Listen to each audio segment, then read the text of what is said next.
Welcome to Los Bookis podcast. My name is Adrian Gaston Garcia. I go by AGG. And I'm Sergio Lopez. Thank you so much for being here with us. I'm happy to be here. So can you please just lead with your name and what type of cuentista that you identify as? Okay, my name is Michael Solis, and I am an author of science fiction, fantasy, and creative nonfiction. Ooh. So we'd like to know when our guests first discovered that language has power. Can you tell us that story? I think when I was very young, I grew up in a mixed household. So my mother was from New Jersey, my father was from the Texan-Mexican border. And I think growing up, listening to the stories of both sides of my family, both in Spanish and in English, but also growing up in New Jersey, hearing the stories in Spanish that I did not understand because it wasn't the first language that I grew up speaking. So I think being able to be inspired by another language, learning in high school, college, trying my best to master the language, and that has opened up different worlds for me in terms of the authors that I read. Perfect. Yeah. Thank you. Yeah. And there is this very famous Spanish dicho that goes, Dime con quién andas y te diré quién eres. Help us understand who you are by telling us who your people are. Yeah. So, well, I come from a mixed household.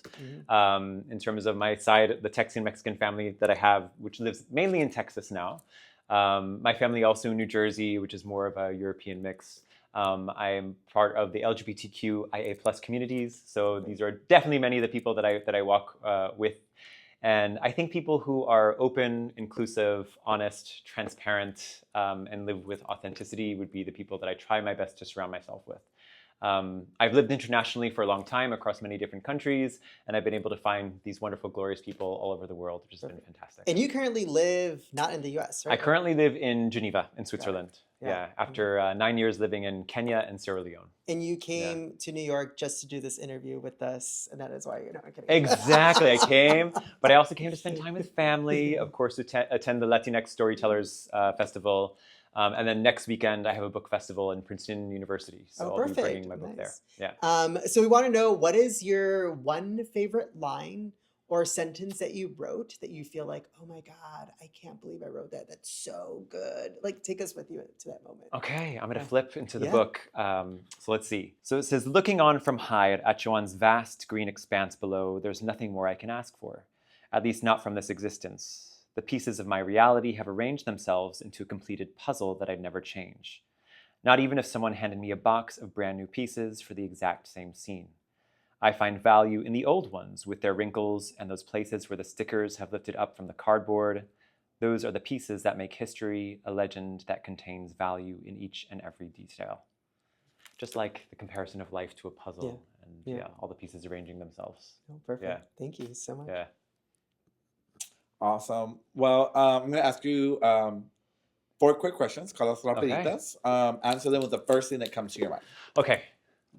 Thinking back, what was the first book that got you in your feelings? Where the Red Fern Grows. What's the weirdest thing you've Googled for the sake of research while writing?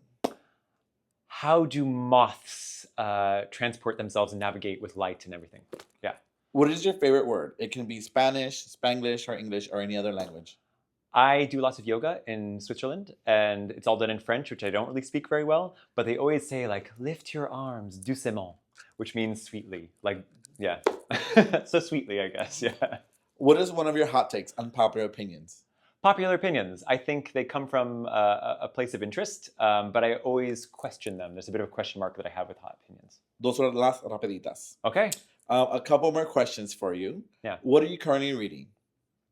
I am currently reading Solito by Javier Zamora. Yeah. Any plugs for any upcoming projects you are working on? And where can folks find you? Okay, so first I am writing a few different projects at the moment. So I've written my first book, Deficient, and that's out and about now. I'm writing other stories within this universe, so working on 2 books at the same time. So hopefully those will be coming out at some point soon. And I have a website, www.michaelsolisauthor.com, and I'm also on Instagram at michaelsolisauthor. Awesome. Well, thank you so much. Yeah, thank you both. And being here at the Latinx Storyteller Conference, we're asking people what the relationship to mentorship is, whether if you've had a mentor, or if you're a mentor, or if you've been a mentee, like what does that look like, and how has that shaped your writing trajectory? Yeah, I think mentorship for me, I read a lot of books, so I try to draw from the authors whose books have inspired me. I've been able to actually meet some really fantastic authors at the Nebula conference this year, at WorldCon. I met Nnedi Okorafor, which was like one of my super, super favorite authors to meet a few weeks back. So I think through maybe osmosis or exposure and reading and appreciating authors' backstories. Yeah. I also try my best to mentor as well. I did bring Deficient to Nepal, so I was able to share it at schools in Nepal. And one of the seniors at one of the high schools reached out as part of her senior project. She's writing a book. So she asked if I would be her mentor for that project. Each senior has to have an adult professional mentor. And so I'm trying my best to support her through that process of creating and crafting her first book, which is really, really exciting. That is so cool. That is so sweet. I know. Yeah. What is her book about? So we only had the introductory meeting yet. Okay. So I actually haven't received any of the materials, but we're going to be meeting once per month over the next several months for the school year. And hopefully by June, she'll have her book out. That's amazing. Yeah, that's awesome. So we have one final question. I'm not sure if you're familiar with the holiday Dia de los Muertos, but it's a time when some Latina communities like to celebrate the loved ones who have passed. So Sergio and I are on a mission to change our relationship with death, the inevitable. And we like to ask our guests the following question. Michael, don't get scared. This is not meant to be morbid or anything.